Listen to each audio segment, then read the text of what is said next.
Hello everyone, कैसे हैं आप लोग। तो आई होप आप लोग बहुत अच्छे होंगे और मैं भी ठीक हूँ फ्रेंड्स। तो मैं निशा आप सभी का वेलकम करती हूँ अपने एक और न्यू ब्लॉग वीडियो में। तो फ्रेंड वीडियो को फुल वॉच कीजिएगा क्योंकि आप लोगों के सामने आज मैं शेयर करने जा रही हूँ बहुत ही खूबसूरत सी ड्रेस शरारा गरारा जो मैंने साड़ी से बनाई है, एक पुरानी साड़ी मेरी। तो प्लीज़ फुल वॉच कीजिएगा वीडियो को। तो फ्रेंड्स यहाँ पर हम कर रहे हैं कटिंग शरारा की। ये साड़ी जो पड़ी हुई है ये मेरी अपनी साड़ी है जो मैं पहले पहनती थी। इस साड़ी को पहनकर मैंने कई ब्लॉग बनाए हुए हैं, आप लोगों ने देखा ही होगा। तो फिर मैंने सोचा ना कि चलिए इसको अपना शरारा सीखने में ही इसको यूज़ कर लेते हैं, क्योंकि पहले मुझे बनाना नहीं आता था। ये देखिए, ये जो साड़ी मैंने पहन रखी है यही साड़ी है ये। और फर्स्ट टाइम मैंने शरारा सीखा है, वो भी यूट्यूब से सीखकर ही बनाने की सोची हूँ। तो यहाँ पर मेरे पास लाइनिंग नहीं थी तो मैं वो जो ब्लाउज वाला अस्तर होता है ना उसको यूज़ किया है। तो 2 अस्तर लग गए थे, ऊपर में थोड़ा कम भी पड़ गया था कुर्ती के लिए, और नीचे भी जहाँ तक हुआ था मैंने वहाँ तक लगाया है। तो फ्रेंड्स बने रहिएगा ब्लॉग में। ये देखिए हम यहाँ पर कटिंग कर रहे हैं। तो ये बिल्कुल भी मुश्किल नहीं है, बस पहले जब हम बनाए नहीं थे तो हमको भी लगता था बहुत ही मुश्किल है, पर जब हमने यूट्यूब पर देखा तो समझ में आ गया कि आसान है, ज़्यादा मुश्किल नहीं है। तो यहाँ पर लंबाई जो है कम पड़ रही थी तो मैंने अस्तर से काट कर यहाँ पर देखिए जॉइंट लगा लिया है। तो यहाँ पर हम 2-2 इंच ऊपर छोड़ रहे हैं, जो लास्टिक पड़ती है कमर में उसके लिए 2 इंच यहाँ पर हमने छोड़ दिया है। और उसके बाद यहाँ पर देखिए 12.5 इंच पर हम ले रहे हैं आसन। कपड़े की लंबाई है 19 इंच और इसकी चौड़ाई हमने रखी है 12.5 इंच। तो ये देखिए अभी हम चौड़ाई ले रहे हैं 9.5 इंच ले रहे हैं, बाकी और आगे कपड़ा छोटा है वहाँ से भी 9.5 इंच ले रहे हैं। और इस तरह से हम 12.5 इंच पर निशान लगा लिए हैं। और यहाँ से जो है 2.5 इंच बच्ची का है इसलिए हमने 2.5 इंच इधर को लिया था आगे की तरफ, फिर हमने गोलाई दे दी है।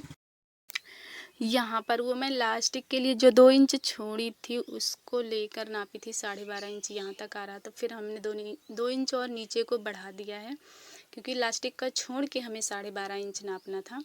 बाकी यहाँ से जो है घुटने जहाँ पर हम घेरा लगाते हैं वहाँ की चौड़ाई ले लीजिए। ये देखिए हम ले रहे हैं, आपका जितना भी हो। 8 इंच लिया है हमने, वो तो फिटिंग के समय हम फिटिंग कर लेते हैं। फिर ऐसे तिरछी लाइन लगा देंगे, उसके बाद इसकी कटिंग कर लेंगे। तो फ्रेंड्स अगर हमको ना थोड़ा कोई भी बिजनेस हो या कोई भी काम हो, अगर उसमें आगे बढ़ना है, सफल होना है, तो जितना हमको आता है ना उससे थोड़ा ज़्यादा करने की हमेशा कोशिश करनी चाहिए। तो ही हम आगे बढ़ सकते हैं, तो ही उस काम में हमें सफलता मिल सकती है। नहीं तो हम जितना हमें आता है अगर उतने पर ही हम रुके रहेंगे तो बहुत मुश्किल होता है सफलता पाने में। ये देखिए हमने कटिंग कर ली है ऊपर का हिस्सा शरारे का, जो घुटने के ऊपर होता है। अभी घुटने के नीचे जो हम घेरा बनाएंगे उसको हम बाद में कटिंग करेंगे। तो ये है फ्रेंड्स साड़ी। तो मैं आपको घेरे की लंबाई और चौड़ाई बता देती हूँ। तो क्योंकि साड़ी काफ़ी लंबी थी तो हमने जो है 1.5 मीटर लंबाई में लिया था कपड़ा, और चौड़ाई में आपको जितना भी रखना हो, मतलब जितना भी आपका घुटने से नीचे की जितनी भी लंबाई हो, हाँ मतलब वही घुटने से नीचे की जितनी भी लंबाई आपको रखना हो उतना रख सकते हैं। मैंने तो 17 इंच रखी थी। और जो इसकी चौड़ाई है कपड़े की काफ़ी लंबा रख सकते हैं आप। मैंने तो 1.5 मीटर साड़ी रखी थी, आप उससे ज़्यादा भी रख सकते हैं। तो उसमें जितना ही ज़्यादा आपका लंबा रहेगा उतना ही ज़्यादा चुन्नटें बनेगी अच्छी सी प्यारी सी। मेरे कहने का मतलब ये है, अगर आपके पास कपड़ा कम है तो आप कपड़ा कम है तो उतने में ही बना लीजिए, चुन्नट थोड़ा कम पड़ेंगी। अगर बहुत लंबा है तो चुन्नटें बहुत ज़्यादा पड़ती हैं तो और भी ज़्यादा खूबसूरत बनता है। मैंने तो सिर्फ 1.5 इंच कपड़ा का इस्तेमाल किया था। तो फ्रेंड्स मैं क्या बता रही थी कि हाँ मैं बोल रही थी ना कि अगर हमें किसी काम में सफलता पानी है ना तो मुझे कुछ मतलब हमें कुछ ना कुछ नया सीखना ही चाहिए। तो मेरे ब्लाउज ये सब तो हमको पहले से आते थे, बट ये न्यू ड्रेस मेरे दिमाग में आया ना सीखने के लिए, तो मैंने यूट्यूब पर गई और वहाँ से सर्च किया। तो मैं इसको बनाने लगी। इसका फ़ायदा मुझे नज़र अभी से ही आने लगा फ्रेंड्स, क्योंकि जब मैंने अपनी बिटिया के लिए शरारा बनाया ना, तो आपको तो पता ही है, अगर हम कुछ भी काम करेंगे तो सबसे पहले आसपास के लोग ही देखेंगे हमको। तो जब हमने अपनी बिटिया का कपड़ा बनाया तो वो पहनी, तो हमारे मतलब आसपास के लोगों ने देखा, तो 2 लोगों ने हमारे को बोला कि हमारे बिटिया के लिए भी बना दीजिए। तो मैंने कहा ठीक है, बना देंगे।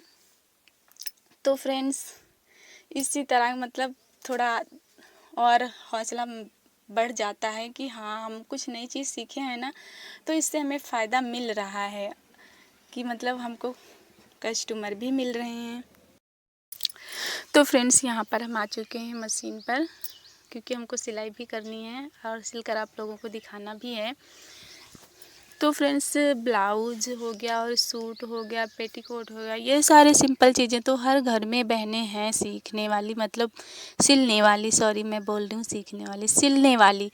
तो कोई ना कोई सिल ही लेता है, लेकिन अगर हमें अपनी दुकान चलानी है ना या आगे बढ़ना है ना, तो कुछ ना कुछ नया करना पड़ेगा, जो मतलब सभी ना कर सकें वही करें, जो काफ़ी मेहनत लगती है सीखने में। तो सिंपल चीज़ें जो डेली यूज़ की होती हैं तो लगभग बहुत सारी बहनें हैं जो सीख चुकी हैं और अपना खुद ही काम कर लेती हैं। लेकिन अगर हम कुछ नया करके देंगे ना, कुछ अच्छा सा अलग सा, तो ही हमारे पास कस्टमर खिंचे हुए आएंगे। तो अभी मैंने ये ड्रेस सीखी है, तो जब भी मैंने सीखी तो मेरे पास 2 कस्टमर आ गए। तो मुझे अंदर से बहुत ही ज़्यादा खुशी हुई कि काश मैंने इसको पहले ही सीखा होता, तो आज मेरे इस चीज़ के भी कस्टमर आते होते। लेकिन चलो कोई ना, जब जागो तभी सवेरा। तो अभी मैंने इसको सीखा है, तो अभी धीरे धीरे लोगों को पता चल ही जाएगा। अभी 1-2 लोगों को पता चला है, तो जिन्होंने भी देखा है बोला है बहुत प्यारा बना हुआ है, और बहुत ही सच में बहुत अच्छे से बन गया था, फिनिशिंग के साथ अच्छे से। और फ्रेंड्स ये शरारा बनाने का आइडिया मेरे दिमाग में यूँ आया ना, अभी हमारे यहाँ शादी पड़ी थी, तो हमने अपनी बेटी के लिए एक शरारा ख़रीदा था मार्केट से जाकर। तो वहाँ पर 800 रुपये का मिला था, और एक ही शादी में पहना उसको, वो भसक गया, फट गया मतलब कि। तो मैंने कहा बताओ, 800 रुपये खर्च किए, 2 शादी पड़ी हुई है हमारी रिलेटिव में, तो मैं कहा 2 शादी में भी नहीं चला, ये एक में ही फट गया, 800 रुपये बर्बाद चले गए यूँ, और कोई ख़ास भी नहीं था उसमें। तो मैंने कहा इतना ख़ास भी नहीं है, और 800 रुपये भी खर्च किए मैंने, और एक ही शादी निकल पाई, एक ड्रेस में एक शादी, और दूसरी अभी शादी होने वाली है, 4 तारीख को है, 4 जून को। तो मैंने सोचा अब भी ना मैं इसको सीख ही लेती हूँ। तो मैंने नेट मतलब सर्च किया यूट्यूब पर, तो देखा तो मुझे बिल्कुल आसान सा लगा। मैं कहा बताओ, इससे तो अच्छा मैं कपड़ा ख़रीद के ले आई होती और उसको सिली होती ना, तो उससे कहीं ज़्यादा बेटर लगता, और उसको भी शादी में पहन सकते थे। अभी ये जो मैंने साड़ी का बनाया है, ये तो मान लो घर में पहन सकते हैं बच्चे, क्योंकि पुरानी साड़ी का है। बाकी अगर शादी वादी ब्याह में पहनना है तो थोड़ा उसको मार्केट से ले आओ कपड़े अच्छे ढंग के, और उसको सिल कर पहनो, तो कोई नहीं कहेगा कि ये ख़रीदा हुआ नहीं है। तो ही मेरे दिमाग में वहीं से आइडिया आया था फ्रेंड्स कि बताओ, मैंने 800 रुपये बर्बाद किए, कितनी मेहनत से मैं पैसे कमा के इकट्ठा करती हूँ सिलाई उलाई के। तो एक बार शादी वगैरह पड़ती है तो काफ़ी सारे खर्च हो जाते हैं कपड़ों के ऊपर। तो मैं लेकर आई, मैं कहा चलो 2 शादी निकल जाएगी। एक ही शादी निकली, उसी में फट गया, दोबारा पहनने लायक नहीं है, और उसमें इतना मार्जिन कम है ना, मैं उसको सिल के बना भी नहीं सकती हूँ, मतलब मार्जिन ही नहीं है बिल्कुल भी, और वो भसक गया बिल्कुल, टाइट ऊपर से है। तो मैं क्या करूँ, मुझे ना अब दूसरे कपड़े लगाऊंगी तो अच्छा नहीं लगेगा, इस वजह से अब वो किसी काम का रह नहीं गया कपड़ा। क्योंकि उन जो रेडीमेड कपड़े आते हैं उसमें मार्जिन बिल्कुल भी नहीं होता कि आगे कोई अगर टाइट वाइट है तो उसको हम बढ़ा सकें, नहीं मिल, आजकल बिल्कुल भी रेडीमेड कपड़ों में मार्जिन नहीं आ रहा है। तो वही हाल उस कपड़े का है। तो वो भसक गया, मार्जिन भी नहीं है, और भसकीला कपड़ा था, तो वो उसका कुछ हो भी नहीं सकता, दूसरे कलर का कपड़ा भी नहीं लगा सकते। तो मुझे बहुत ही बुरा लग रहा था, पछतावा हो रहा था, इतना महंगा ख़रीदा ऊपर से बेकार हो गया। लेकिन अब मैंने सोचा अब मैं ड्रेस बनाऊंगी ना, तो मार्केट से कपड़ा अच्छा ले आकर खुद ही सिल लिया करूँगी अपनी बच्ची के लिए। हाँ, कभी कभार मार्केट से भी रेडीमेड भी ख़रीद लिया करूँगी। ये देखिए यहाँ पर हम चुन्नट ही डाल रहे हैं। तो ये वाली चुन्नट डालना बहुत ही आसान है। आप कॉटन का कपड़ा हो ना तो उसमें चुन्नट डाल सकते हैं, जैसे फ्रिल बनाते हैं पेटीकोट वगैरह में। लेकिन ये जो साड़ी थी ना बहुत ही ज़्यादा पतली थी, तो इसमें मैंने दूसरे तरीके से बनाया है। आपने देखा ही होगा, पूरी साड़ी को हमने सिल लिया था बड़े बड़े डोबे मार के। फिर एक धागा पकड़ा था एक साइड से, उसी को हम खींचते जा रहे थे। देखिए कितना प्यारा से बटुर रहा है, चुन्नट बन रही है। तो आपकी जो घुटने की जितनी भी चौड़ाई है चुन्नट को उतना कर लीजिए छोटा, कपड़ा सिकोड़ सिकोड़ के। तो ये हमने अपनी जितनी भी चौड़ाई थी हमने यहाँ पे चुन्नटें डाल ली है अच्छे से।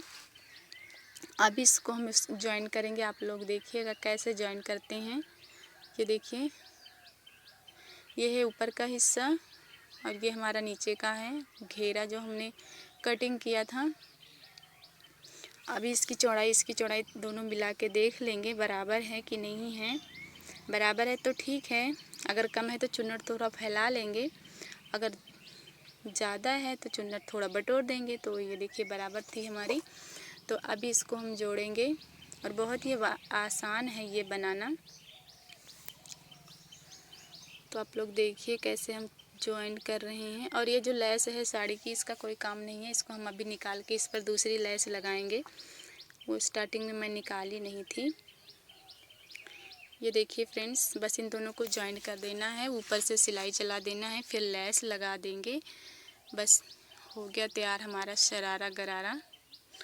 और बहुत ही जल्दी बन जाता है, टाइम भी ज़्यादा नहीं लगता इसमें से। और ये जो चुन्नटें हैं हमारी, इनको अच्छे से सेट करते हुए आप इस पे सिलाई चला दीजिए। देखिए बहुत, ये वाली चुन्नटें बहुत ही प्यारी लगती हैं देखने में। अगर इस पर हम वो वाली चुन्नटें डालते जैसे हम पेटीकोट वगैरह में फ्रिल बनाते हैं तो इस पर अच्छी कम लगती, लेकिन ये जो खींच के हमने बनाया है ना, ये वाली बहुत ही ज़्यादा प्यारी लगती है। तो फ्रेंड्स, एक न्यू ड्रेस सीख के हम, और इसकी सिलाई कितनी है अभी मुझे नहीं मालूम है, क्योंकि मैंने नया नया सीखा है और इसका सिलने का रेट क्या है मुझे ये भी नहीं पता है। तो धीरे धीरे मालूम हो जाएगा, कहीं से पता कर लेंगे किसी बुटीक पर जाके। तो ये लेस है, हम इसको अभी लगा रहे हैं। तो फ्रेंड्स, यहाँ पर अभी हम लास्टिक डालने जा रहे हैं। ये देख लीजिए,